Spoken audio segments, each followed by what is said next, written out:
Fire Emblem Fates has a lot of different classes for your units. So what if I threw 99% of them into the trash and only beat the game with a singular class? Well, that's what we're doing, because I'm here to see if you can beat Fire Emblem Fates with only witches. And you might be asking, why are you using witches? And my answer is because Camilla as a witch is hot. That's my whole reason as to why this video exists. Anyway, normally I would yap about the rules of the challenge right here, but I'll save it for when the challenge actually starts. But I'm still going to yap about subscribing to the channel and liking the video if you enjoy this type of content. Now on to your regularly scheduled degenerate video. First things first, I need to create my Corrin for this challenge. And since witches are a female only class, I went with female Corrin, which means I'll be losing out on early game Felicia, but having the pro tag be usable in this challenge is probably the better pick. And as for her boon and bane, aka her good stat and bad stat, because I'm running her as a witch, her boon will be clever and her bane will be weak, because other than the first 6 chapters of this game, she won't be wielding a sword anymore. And as for her talent, mage was probably the best, given that witches specialize in magic. And with the added touch of a funny Yakuza name, the prologue starts, and with it also starts a battle between the nations of Nor and Hoshido. Now the prologue is really easy, it just teaches you how to attack with both a close-up unit and a ranged unit. Then after it ends, both royal families fight in a custody battle for Corrin. And from here we get a flashback to see how this all happened. And it starts with the scariest place known to man, Europe, where Corrin is getting trained by Xander. And during this chapter, all that happens is we learn about dragon veins and healing. So after we beat Xander, I get hits on my screen, as well as I'm finally allowed to leave the castle and head to the capital, which is literally just a hole in the ground, further proving that we are in Europe, where I have to prove my worth to Garin, and nobody's talking about how this dude is just gray. Like, I'm not a doctor, but I don't think that's very healthy. Anyway, to prove myself to him, I'm forced to eliminate captured soldiers of Hoshido. And thanks to this large dragon vein, as well as my pre-promote Gunther, this battle wasn't hard. And with them defeated, I refused to eliminate them. And that pisses Garin off. So Leo is the one to save the day by putting them to sleep and allowing them to escape later. Now, in order to get back in Garon's good graces, I agree to babysit this ugly ass baby for him. But I'm not a good babysitter, and this starts another battle, where every single one of my units gets wiped, but Gunther, luckily for me, the challenge hasn't started yet, so like last time, he saves the day. God, I don't know what I'd do without him. Well, I guess now's the time to find out. Or not, because Garin actually gave me the sword that makes me plunge to my death. Luckily, Lilith is there to save me, and she takes me to the astral plane, a place that will come in handy later. But for now, I have to get knocked out by a muscle mommy and go to the capital of Hoshido, where it turns out that I'm actually the long-lost child of their royal family, because as a kid, Garin murked Papa and stole me away with his big fat man fingers. But I can't stay and reminisce, because I have to help Ryoma save Sakura in the Tommy Pickles tomboy. Anyway, this map is harder due to the fact that you must route all the faceless attacking the sisters. But this is where the gimmick of the 3DS games comes in, because in both Fates and Awakening, you could pair up your units to deal additional hits, and more importantly, block some attacks. But that will mainly come in handy later. But for now, I return to the capital of Hoshido, where in Fire Emblem fashion, the parent of the Lord gets annihilated, causing Corrin to go beast mode. And in this fight, you mainly are taught about dragon slaying weapons, because, well, Corrin can go dragon mode. But due to this challenge, that's kind of irrelevant. Also, you learn about dancers here with Azura, but that's also irrelevant. But once you do defeat the boss here, Corrin becomes the chosen chosen one to wield the Yato, even though I'm not going to wield it at all. And finally, after all that, we're caught up on the events thus far, and now I can make my choice of what route I want to take. Now, originally I was going to side with Nor for 3 reasons. The first being that Conquest is the hardest path in the game, and the other 2 reasons were held by Camilla. But during the recording of that run, my laptop kind of exploded, and I really didn't have the energy to redo some of the maps in Conquest chapter 17, so for this run I went with Revelations because of 3 reasons. Firstly, it was easier than Conquest, and the other 2 reasons were still held by Camilla. So, in order not to side with either family, I'm forced to attack both generals within 5 turns, which sounds hard, but I'm given Azura to make things easier with, as well as if I start attacking Hoshido first, the Norians will soon fly over and engage in battle. But with both armies defeated, Xander and Ryoma both refused to listen to me, and instead brand me a traitor, so I'm forced to run. But before I do, I finally unlock the Convoy, where I can promote Corrin as well as Azura into the Witch class, the only class I can use for the rest of the game, and with it comes some rules. Firstly, I can only attack with witches, and as for units that join mid-battle, I'll have to throw away their weapons.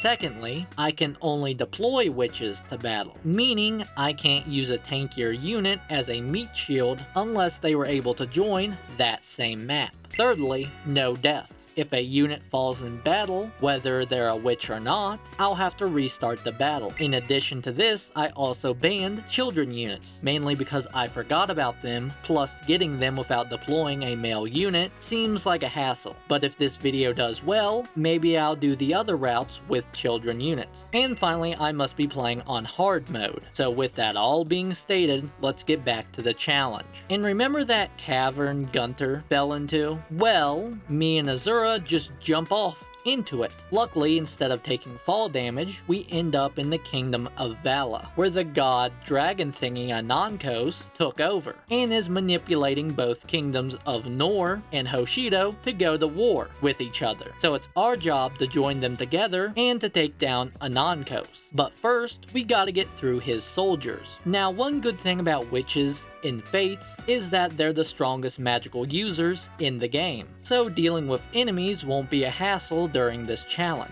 The bad part is that their defense is practically non-existent, like their growth rate is literally 0, but what they lack in physical defense, they make up for in speed, so they're more likely to avoid attacks. Now for this first battle, I choose not to pair up Corrin and Azura, and instead rely on the tag team feature to delete enemies off the map. The difference being that during a pair up, your ally can guard an attack, whereas during a tag team, your neighboring unit will do a follow-up attack. Finally, during this battle, I get Corrin to level 10 for the ability Witch's Brew, meaning that I have a chance to get a random tonic during the first 7 turns on a map, which is alright, but definitely not as good as the other 2 abilities I'll unlock later on. But for now, I reunite with Gunther and finish off the boss of this map and seize the fort, ending this battle. Now before going into chapter 8, I save Mozu from a horde of faceless, which wasn't hard thanks to their low hit rates and, well, Corrin's ability to delete things from the face of the earth. So we get a new witch, and even though Mozu is an investment unit, she really doesn't excel at magic. But she's not completely useless because, as I mentioned before, in order to block some enemy attacks, I need to pair up my units. And because Azura is a little weaker than Corrin right now, I give her Mozu to help defend against some enemies. And speaking of enemies, we try to convince Yukimura that we're not enemies, but he doesn't listen and sends his guards after us. Now here's where the most annoying type of enemy comes in, the ninja, because the 2 types of weapons that can counter tomes in Fates are polearms and shurikens. Also daggers, but they're only wielded by maids and butlers in this game, and I can count on my fingers how many times I had to deal with them. But what makes the ninja class so deadly is their speed and resistance, 2 things that counter my witches. Luckily Luckily, Mozu blocks Saizo's attack so that Azura can finish him off. But the boss of this map, Yukimura, is a Mechanist, which is one of 2 classes a ninja can promote to. So Buddy wasn't messing around. But on my winning attempt, he missed Azura and she was able to hit him both times with fire. So that way I could attack him with Corn, assisted by Azura, for the finishing blow. Then after the battle, we try once again to convince Yukimura about the real big bad evil. But because we can't name Anakos because of the Pharaoh's curse, he still doesn't believe us. But Sakura and Kaz do. So they join our cause along with Sakura's retainers, so that means we get 2 new witches. Then at the beginning of chapter 9, we accidentally attack some members of the Wind Tribe. So we have to face their entire army. And here's where the gimmicks of Revelations start to show up. Because after every other turn, a gust of wind will randomly blow your units up or down the map, which ends up putting Azura in a bit of a predicament. But luckily both enemies miss her, and she doesn't crumble like the glass cannon she is. Now I recently mentioned that Witch's Brew is a skill learned at level 10, but I didn't mention Shadow Gift, which is a skill witches learn at level 1. And there's a good reason for that, because this skill is ass. It grants non-dark magic users the ability to wield dark magic. But the only dark magic tome in the game is Nosferatu, and it's not really that good. So at least now you can't say I forgot about Shadow Gift. Anyway, the battle was going well until I got to Fuga, because even though Azura was able to land both hits on him, that didn't finish him off. Then Sakura proceeded to miss both times, leaving it up to Corrin to finish him off. But I forgot that he has Vantage, meaning that he got to attack first. And even though I did manage to finish him off, that wasn't the end of the map, because I still needed to seize the tile he was on. And because it was the enemy's turn, the archer I completely forgot about landed his 31% chance to hit, knocking out Corrin. So after running it back one more time, I made sure to get rid of that archer before knocking out Fuga and seizing the tile, finishing the map. Also, I forgot to mention that Rinka joins my party here. Like, she didn't really help at all during this challenge, but hot take, I think she's more of a baddie than Camilla. So, yeah. Now for chapter 10, it's really easy. Zola disguises himself as Izana and hides enemies in the snow that we have to break through in order to get to him. But one of these enemies holds a very important item, because towards the end of the map, you can fight this mage wielding the tome Mjolnir.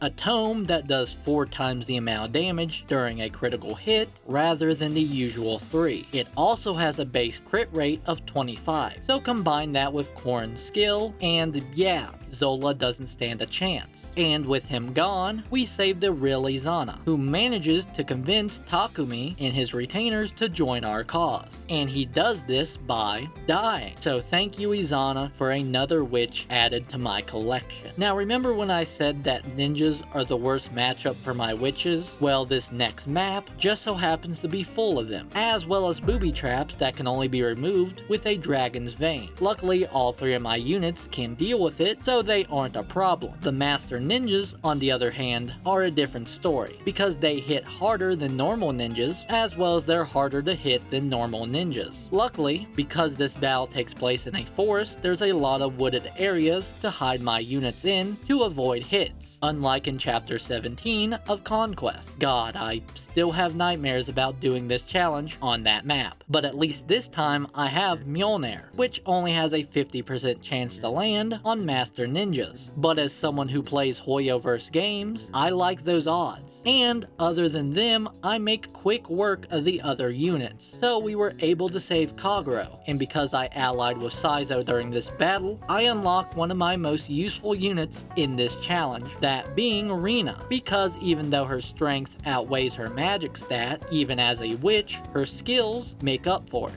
Because with Morbid Celebration, she recovers HP as long as she defeats an enemy while starting the battle, as well as she has Darting Blow to increase her speed when starting a battle, and Camaraderie to recover HP near an ally in battle. But she's not the best unit I get in this challenge. because that one appears in the very next chapter where Flora and Camilla freeze our boats in the water. So in order to undo the spell, we must engage them in battle. And unlike the last battle, this one was easier due to the enemies either being berserkers or dark mages, classes that the witches can easily counter. So it wasn't hard to get the Flora and land a crit taking her out. And with her defeat, Camilla and her retainers join my cause. And now I get the second most useful unit for this challenge, because Camilla has really good HP and speed, meaning she can avoid hits as well as she's able to tank some, just like Reyna. But unlike Reyna, Camilla already has a pretty decent magic stat to work off of.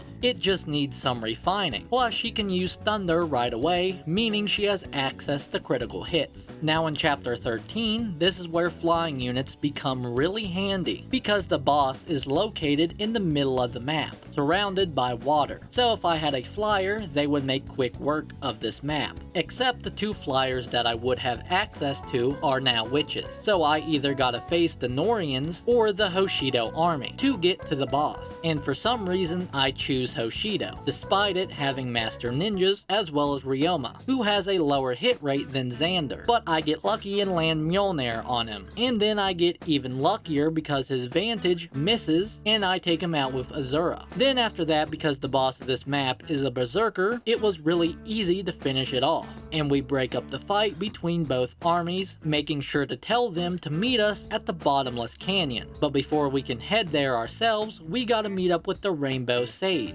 And as we prepare to set off, we're ambushed by Norian troops, and during this battle, I can actually recruit two of the enemies, that being Charlotte and Benny. And you recruit them by using Elise, who you get at the start of this map. And while she's not a witch, I'm not using her as a healer, so I'll allow it. Now you might be wondering why I wanted to recruit them, and I have 3 reasons as to why. Reason 1, I said I couldn't let any units die, and because Charlotte and Benny can become playable units, that also factors over to them as well. And as for reasons 2 and 3, well, they were held by Charlotte. Anyway, this battle was fairly easy, due to the Norian troops not having that much to counter my witches. And after the battle, I can upgrade the Norian shop in my astral plane to get another Mjolnir, who I can only give to Azura for this time being. So that made this following map even more easier. And during this map, Camilla and Reyna level up and unlock one of the best abilities for this challenge, Warp, a skill that lets me warp said character to any ally on the map. Now after passing the Rainbow Sage's test, we unlock the Alpha Yato, which won't do me any good during this challenge, but it's nice to have. I also should mention I get Nyx and Felicia after this battle, but it's kind of already too late in the game for them to be any good. But luckily, my next battle isn't hard at all, because halfway through it, Corrin gains warp as well, and is able to warp beside of Hanoka and rush over to finish Hans off. And because this map was so simple, you know that the next one is going to be really difficult.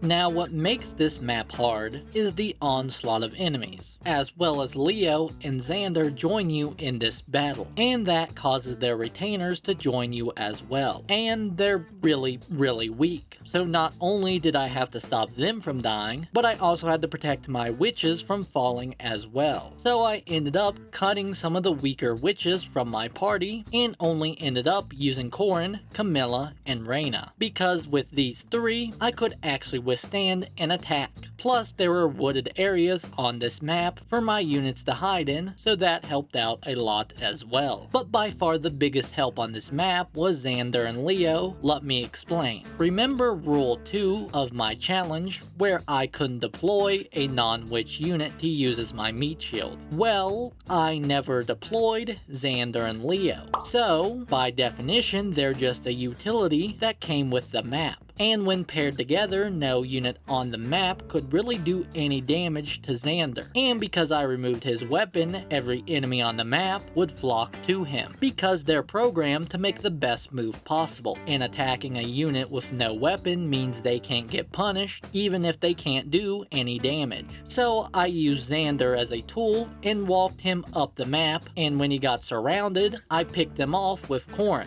As for their retainers, I kept Reyna and Camilla Camilla in the back to protect them. Then once I got Xander into place next to Iago, I warped Corrin over to land a critical hit on him, and then I warped Camilla over to seize the fortress, ending the battle. Sure, using Xander as a meat shield might have been cheating, but I'll let you guys decide on that front. But for now, Ryoma and Xander put their differences aside and team up to help me take down Anakos. And we do that by jumping down into the cavern, where Scarlet, a character I'm mentioning for the first time ever in this video, protects me from getting got by the mysterious big bad traitor. But before we figure out who that is, we get roped into another battle, and in order to defeat the boss, we gotta use 8 different dragon veins in 8 different fortresses. So for once, I had to split up my team. Camilla, Azura, and Reyna took the right side of the map, and Corrin and Hanoka took the left. And if you're wondering why I chose Hanoka for this challenge, it's because she's similar to Reyna, even down to her abilities, but she has a better magic stat. Anyway, once again, my only real worry for this fight was the Master Ninja guarding one of the dragon veins, but I got lucky and took him out with Corrin, and with him gone, I could reach the boss with Azura, and even though she hit the crit, she failed to finish off the boss. But remember, Corrin has warp, so I sent her in to finish the job. So after that very gimmicky map, we get one of the easiest maps in the game, where I just have to escape with all my units. But other than that, we meet Anthony, who tries to eliminate Takumi on the very next map. But with Corrin being Corrin, she tries to tell everyone that it wasn't his fault. And before we can deal with him, we get ambushed again. And it's at this point I really wish I had a flying unit. But regardless, it was this map that made me realize that most of my units aren't good for late game. So I made the executive decision to only stick to Corrin, Reyna, Camilla, and Hanoka as the units I'll be using going forward. Mainly because they could actually tank some of the advanced units' hits.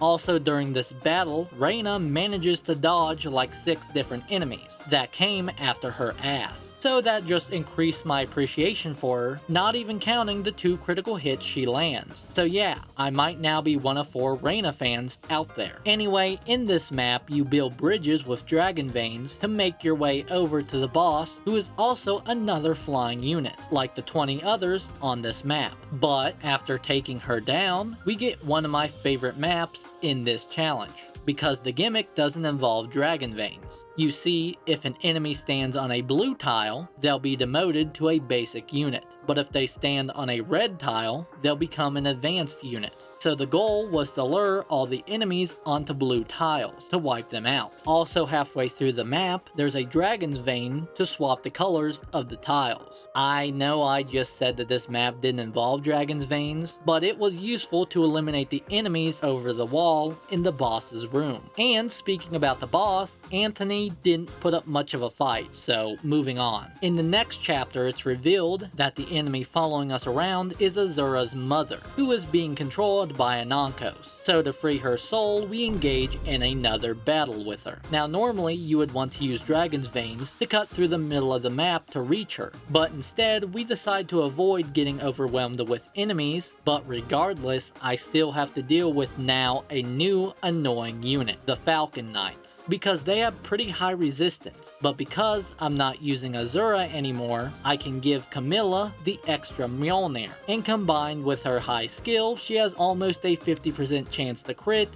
each turn. And speaking about magic, by going through the bottom, I can pick up Dragon Spirit. And even though it lowers magic for a turn, after using it, it gives +1 defense and speed, so I give it to Reyna. And speaking about Reyna, she learns Toxic Brew, a move that immobilizes a target enemy, as well as it lowers their avoidance rate by 20. Anyway, after landing a crit on one of Fire Emblem's many MILFs, she flees from battle, and we track her down, starting yet another battle. This one involves you moving from island to island using these platforms. But because in the last battle, Hanoka learned Warp, it doesn't matter if my team gets separated or not. And really the only thing that happens in this battle is that both Camilla as well as Corrin learn Toxic Brew. So after putting Mommy MILF's soul to rest, we can officially start the end game. Chapter 24 has you fighting basic units for keys to open up the doors in this level. And you want to open up the blue ones because the red ones deplete you of your HP. But as you advance through the level, more and more advanced units spawn in, so nothing new really happens here. But for the boss of this level, you have to fight Mikoto. But Rinka blocks the killing blow, and I finish her off, by total mistake actually. Then in her dying breath, she reveals that I'm royalty of Vala, so that's cool. But what's cooler is that I upgrade the weapon shop one more time and get another copy of Mjolnir and give it to Hanoka. Now with my entire team having at least one good move, I prepare to face Sumeragi, and this level has me using Dragon's Veins to break the chains that hold Sumeragi's door closed. All the while, advanced units spawn in, trying to overwhelm my team.